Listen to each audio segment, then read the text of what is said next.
Hello viewers, இன்னைக்கு நம்ம பார்க்க போறது One Piece episode 358 part 1.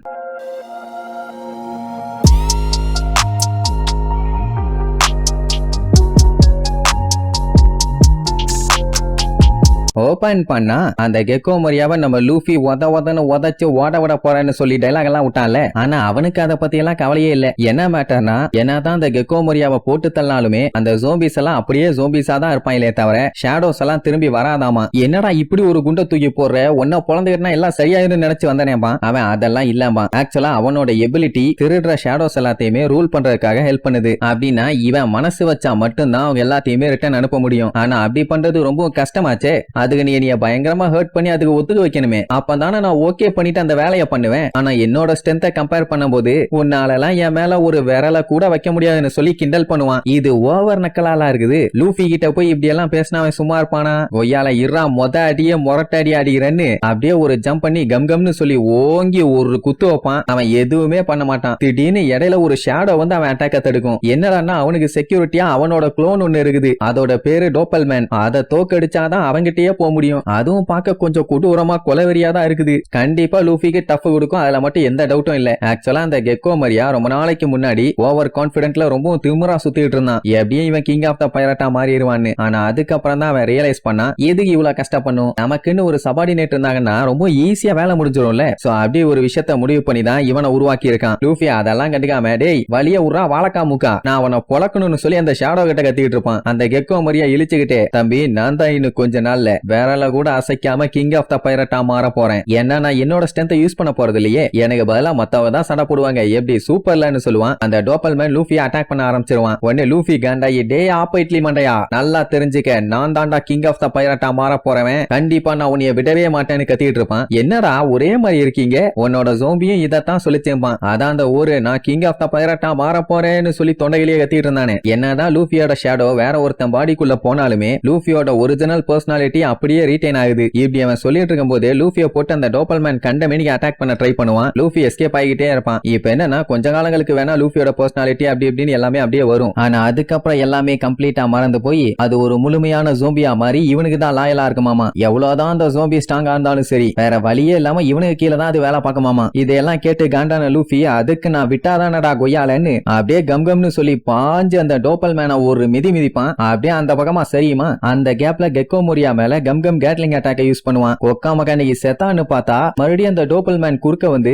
அவனோட பஞ்சுக்கு ஏத்த மாதிரியே பாடி பார்ட்ஸ தனித்தனியா பிரிச்சு அசால்ட் அவன் பஞ்சஸ பூரா தடுத்துரும். லூஃபி இத கொஞ்சம் கூட எதிர்பார்க்கவே இல்ல. அதோட விட்டா பரவாயில்லையே, பிரிஞ்சு வந்த அத்தனையுமே ஒவ்வொரு வவாலா மாறும். என்னங்களா இது என்னென்னமோ வித காட்டுறானேன்னு பாத்துக்கிட்டு இருக்கும் போதே நம்மளால கண்டமேனிக்கு வந்து கவும் ஐயோன்னு சொல்லி அதுகிட்ட இருந்து அடிச்சு புரண்டி எஸ்கேப் ஆகி ஓடுவான். அதுவும் எப்படி செவுத்திலேயே ஓடுவான். அப்படி போயிட்டு ஒரு ஜம்ப போட்டு மறுபடியும் கையை நீட்டி அந்த பில்டிங்க பிடிச்சு ஒரு வழியா சேஃப்டியா வந்து சேர்ந்துருவான். கெக்கோ மோரியாக்கு இது ஏதோ டிவி ஷோவை பாக்குற மாதிரியே இருக்குது. அவன் லூஃபி படுற பாட பார்த்துட்டு ஜாலியா என்ஜாய் பண்ணிட்டு இருப்பான். தம்பி அவன் ஒரு ரவுடி பைய இப்படித்தான் பண்ணுவான்னு கிண்டல் வேற. மறுபடியும் அந்த வவால்ஸ் எல்லாம் அப்படியே வேகமா பிச்சுக்கிட்டு வரும். லூஃபி கொல்ல காண்டாயி பஞ்சு வைக்கிறக்காக கையை ஓங்கி இழுப்பான். அப்படியே அங்க கட் பண்ணி உசோப்ப காட்டுறாங்க. அவன் வைல்டு ஜோம்பிஸ் கிட்ட மாட்டிக்க கூடாதுன்னு சொல்லி பயத்துல பிச்சுக்கிட்டு ஓடுவான். அந்த ஜோம்பிஸ் இப்ப உசாராயிட்டாங்க. அவன் சால்ட் அடிச்சான்னா வாய மூடிக்கணும்னு. அண்ட் அது மட்டும் இல்லாம அவன் வீக்கா இருக்கான்னு வேற தெரிஞ்சு போச்சு. இனி விடுவாங்களா? விட மாட்டான் உன்னு விரட்டுன்னு விரட்டுவானுங்க. சரி அந்த மேன்ஷன் எல்லாம் தாண்டி எங்கேயாச்சும் ஓடுவானுங்கன்னு பார்த்தா பெரோனாவும் குமஷிய நடுவுல நின்னுட்டு இருப்பாங்க. அவங்கள சுத்தி தான் உசோப்பு ஓடிட்டு இருப்பான். இப்ப மேட்டர் என்னன்னா நம்மளால மட்டும்தான் இந்த பெரோனாவை எதிர்த்து சண்டை போட முடியும். அப்படின்னா இப்ப தானே நம்ம பைய யாரு என்னன்னு காமிக்கணும். சோ ஏதாச்சும் இவளை பண்ணணுமேனு சொல்லிட்டு யோசிச்சுக்கிட்டே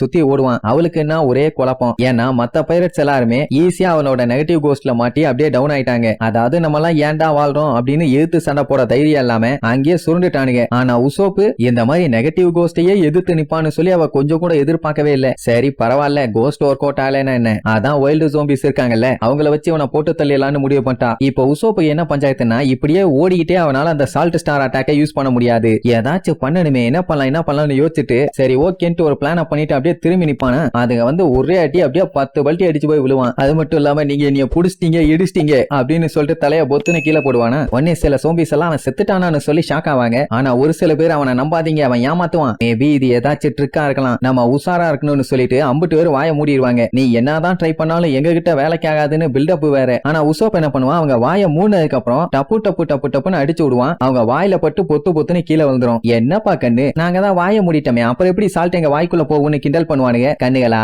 நான் இந்த டைம் அடிச்சது சால்ட் ஸ்டார் இல்ல, பெப்பர் ஸ்டாருமா. சோ என்னவோ பெப்பர் தூள் மூக்குல ஏறின உடனே எல்லாம் அச்சும் மச்சும்னு கண்ட்ரோல் பண்ண முடியாம தும்மிட்டு இருப்பானுங்க. அச்சும்னு தும்மும் போது வாயை திறந்து தானே ஆகணும். இப்போ இதாண்டா ஏன் டைம், இந்த வச்சுக்கடான்னு வாயிலேயே சும்மா சொத்து சொத்து சொத்து சொத்துன்னு சால்ட் வச்சு அடிப்பான். அவ்வளவுதான். அதுல இருந்து ஒரு 3-4 ஜோம்பிஸ் காலி ஆயிருவாங்க. உடனே பெரோனாலாம் பார்த்து பயந்து போய் உசோப்பா வண்ட வண்டியா திட்டுவாளா. நம்மாலு கண்ணு நான் இன்னும் முடியல, இதுக்கே மிரண்டுட்டியாம்பா. அந்த ஜோம்பிஸ் எல்லாம் டேய் ஓவரா சீன் போடாத, நீ ஒண்ணு பெரிய பிஸ்தாலாம் இல்ல, நீ ஒரு லூசர், சொல்ல போனா வெத்து வெட்டு எதுக்குமே லாய்க்கு இல்லன்னு சொல்லிட்டு வேகமா மறுபடியும் அட்டாக் பண்ண வருவானுங்க. உங்ககிட்ட எல்லாம் பேசினா வேலைக்கு ஆகாது, செஞ்சாதான் சரிப்பட்டு வரும்னு நம்மால ஃபயர் ஸ்டார் அட்டாக்கை யூஸ் பண்ணுவானா. அவனுங்க உசாரா கீழே படுத்துருவானுங்க. அந்த நெருப்பு பின்னாடி போயிரும். உடனே மாத்தி மாத்தி கிண்டல் பண்ணுவானுங்க. என்னப்பா கண்ணு மிஸ் பண்ணிட்டியே, இனிமேட்டு என்ன பண்ணுவேன், அவ்வளவுதான் மாட்டிட்டேன்னு சொன்ன உடனே நம்மால மண்டைய போட்டு பசஞ்சுகிட்டு இருப்பான். உடனே அடிச்சு புடிச்சு வேகமா வந்து ஒரே இடி, மறுபடியும் உசோப்பு திருச்சு அடிச்சு போய் விழுவான். அதுக்கப்புறம் தான் மேட்டரே தெரியுது, உசோப்பு போன டைம் ஃபயரை வச்சு அடிக்கும் போது இவனை எஸ்கேப் ஆவானுங்கன்னு தெரிஞ்சுதான் அடிச்சிருக்கான். ஏன்னா இவனோட எய்மே இவனே மேல அடிக்கிறது இல்ல, பின்னாடி இருக்க கர்டன்ஸ்ல போய் படணும்னு. அந்த கர்டன்ல தீ பிடிச்சதுனால மேல தீ பிடிச்சு அங்க இருக்க சாண்டிலியர் இந்த ஜோம்பிஸ்க்கு நடுவுல விழுந்து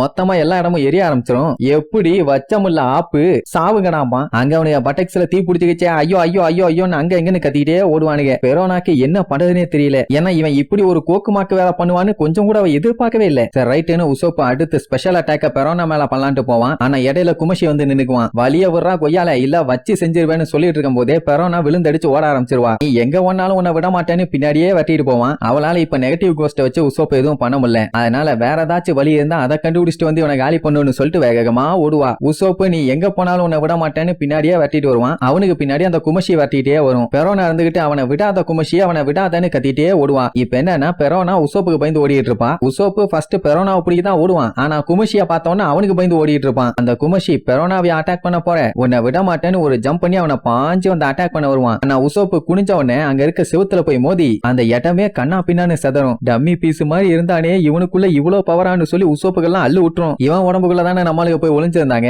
அவனோட ஜிப்ப கூட ஓபன் பண்ண முடியல. இவனுக்கு இவ்வளவு பவரான்னு பாத்துக்கிட்டு இருக்கும் போதே மறுபடியும் அந்த உடஞ்ச கல்லுகளுக்கு நடுவுல இருந்து எந்திரிச்சு வருவான். ஐயோ வாராயா வாராயா விரட்டி வாராயான்னு பயந்தடிச்சு ஓடிட்டே இருப்பான். அவனு விடாம வெட்டிட்டே இருப்பான். இப்படியே அங்க இருக்க தூணை சுத்தி சுத்தி ஓடுவானுங்க, இந்த பக்கமும் அந்த பக்கமும்னு. ஒரு கட்டத்துல இவனுங்க ஓரத பார்த்தா யார துரத்துறானே கன்ஃபியூஷன் ஆயிரும். அந்த மாதிரி குளறுபடியா ஓடிட்டு கிடப்பானுங்க. ஒரு டைம் எல்லாம் 2 பேரும் சேர்ந்து ஓடிட்டு இருப்பானுங்க. அதான் பெரிய காமெடி. அதுக்கப்புறம் என்னடானா ஒரு தூணை சூஸ் பண்ணி அதை சுத்தி சுத்தி ஓடிட்டு இருப்பானுங்க. உடனே குமஷி காண்டாயி அந்த தூணை உடைச்சுக்கிட்டே வருவான். உசோப்பு ஆஹா அதுவும் போச்சான்னு சொல்லி விழுந்தடிச்சு ஓடுவான். இப்படி ஓடி மறுபடியும் பழைய ட்ராக்குக்கே வந்துருவாங்க. பெரோனா ஓடுவா, பெரோனா ஃபாலோ பண்ணி உசோப்பு ஃபாலோ பண்ணி குமஷின்னு. சோ இப்படி இங்க செம காமெடியா போயிட்டு இருக்குமா. அப்படியே கட் பண்ணி மேன்ஷனுக்கு வெளியில காட்டுறாங்க. அந்த ஓர் பைய ஆர்மர் போட்ட ஜோம்பிஸ் எல்லாத்தையுமே அட்டி அட்டி அட்டி அட்டின்னு அடிச்சு தள்ளலாம்ல, அத்தனை பேரும் சும்மா பேன்னு சாணியாய் போய் கிடப்பானுங்க. அதுக்கப்புறம் காட்டுக்குள்ள டங்கு டங்குன்னு பயங்கரமான சத்தம். உள்ள இருக்க பேர்ட்ஸ், அனிமல்ஸ், ஜோம்பிஸ்ன்னு எல்லாருமே மறந்து போயிருவாங்க. ஏன்னா அந்த வழியா தான் நம்ம ஊர் டிராவல் பண்ணி வந்துட்டு இருக்காப்ல. அப்படி போனவன் என்ன பண்ணுவான், அங்க கடலுக்கு முன்னாடி போய் உட்கார்ந்துகிட்டு காலை தண்ணிக்குள்ள போட்டு ஜாலியா ஆட்டி ஆட்டி விளையாண்டுட்டு இருப்பானா. அப்படி அதுல கிரியேட் ஆகிற ஆள